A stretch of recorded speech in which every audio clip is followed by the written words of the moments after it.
आज की कहानी है दो मित्र और भालू।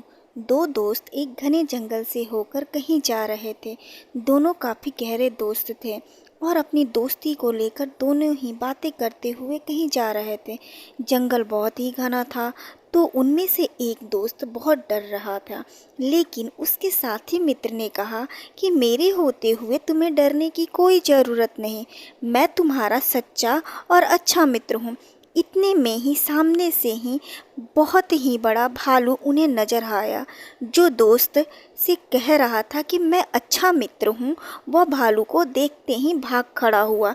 दूसरा मित्र कहता रहा कि मुझे छोड़कर मत भागो, लेकिन वह भागते हुए एक पेड़ पर चढ़ गया। यह देख उसका मित्र और भी ज़्यादा डर गया, क्योंकि वह पेड़ पे चढ़ना नहीं जानता था।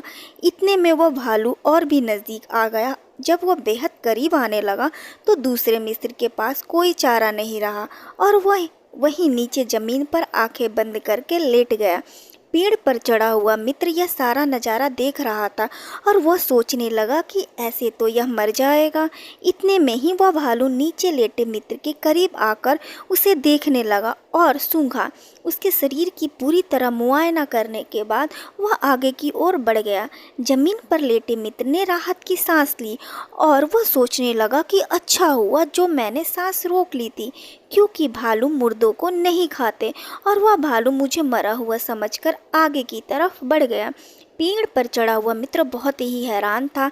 भालू के जाने के बाद वह नीचे उतरा और उसने अपने मित्र से पूछा कि आखिर उसने क्या किया था और वह भालू उसके कान में क्या कहकर गया।